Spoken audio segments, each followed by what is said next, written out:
I just wanted to get your perspective really on maybe the role of shame in the Christian church and if it's used in ways that are maybe counterproductive to what Jesus was actually saying. Sin being just this name for something that we constantly want to rid ourselves of because we want to live and not die, kind of thing. I just wanted to get your opinion on just the concept of sin and how it's used in the Christian church and how it sets someone like me away from the church. And I think it's kind of an issue for me, you know, especially when you hear those guys on the, you know, with the big megaphones telling people and shaming people, saying, you're going to hell, you're going to hell, you're going to hell. What do you think about all of that? If I could murder this woman, bathe my hands in her blood, and feel no guilt, I think that would be really sad, tragic, wrong. So I, for one, am very grateful that God has given us consciences, or just that we have consciences, and we've got out of it at this point, that we have consciences that inform us that murdering people and bathing our hands in their blood is really wrong. I would hate to live in a society where people didn't have a conscience.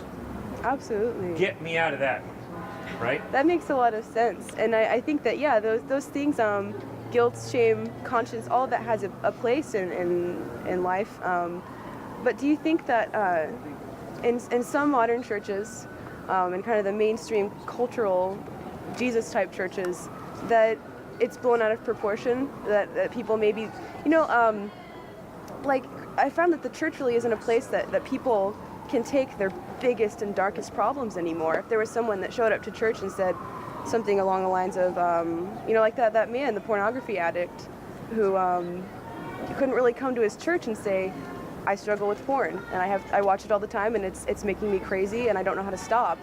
And that was something that just became this internal struggle because he was in so much shame about it and didn't really think that the church would understand, you know? And I think that's just kind of sad to me.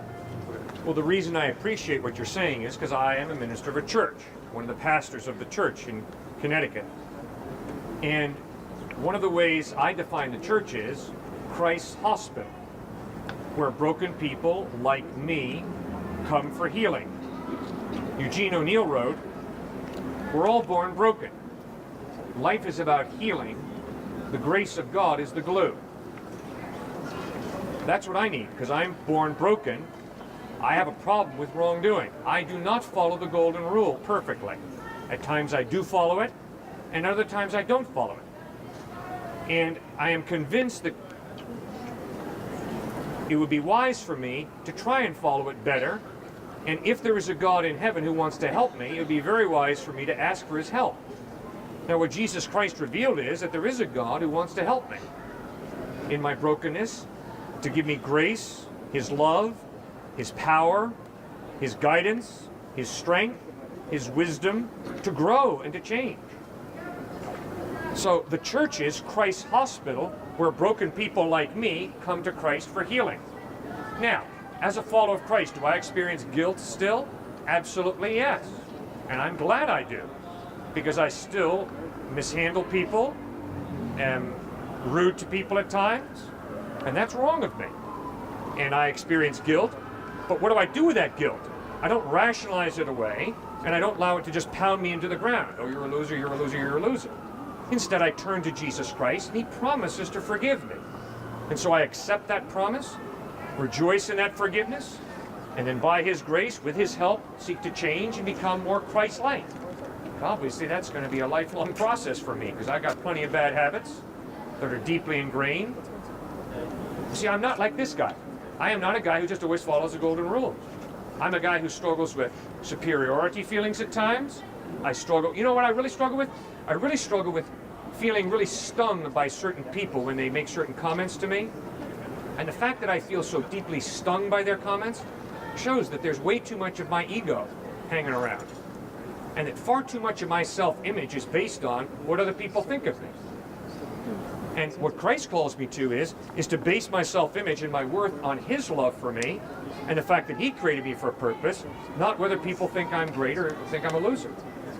So there are so many examples of how I stray from Christ and stray from what is good. And what sin is it's very destructive. And I've watched that destructiveness take place in my own life, and I've watched it take place in the lives of my family, those who I love most. And so I hate sin. But I'm so grateful that God is gracious and forgives and is in the business of healing broken lives like mine. Yeah, I really appreciate you saying that, because I think that sometimes the role of the church is misinterpreted as this collective group that just keeps eyes on everybody else, which, you know, I think it turns into this legalistic, who can be the best Christian game show type of thing. Right. And I definitely got caught up in that. When I was in the Christian church, I was very legalistic, and because I was, you know, didn't do anything wrong ever. But I think that Christian churches sometimes just maybe don't get it, that this is a lifelong process, that there's so much emphasis on the conversion experience as being this end-all be-all, now I'm clean kind of thing, and that you'll never struggle again. Yeah. And I found that way of thinking just doesn't work. Yep. You know, that it's you know, even for me as a non-Christian, you know, I would consider myself an agnostic, you know, but I do have to constantly reach out to something bigger than myself, because I'm stuck.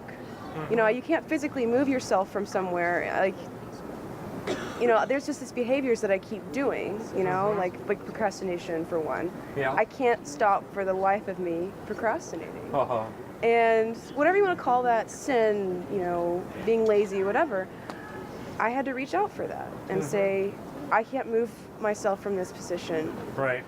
But I wasn't able to quite get there when I was in the Christian church, because I was stuck. And, you know, I think of it in terms of awareness, acceptance, and action. You know, you're aware that something's wrong, maybe you accept it, but, you know, that can also be interpreted as you and God accepting it. But I try to jump from awareness to action and say, God, I'm such a bad person, let me change it. You know, and missing that middle part, you know, of grace, I guess, is what I would call it. But I feel like I'm not making a whole lot of sense, and I have to go to class.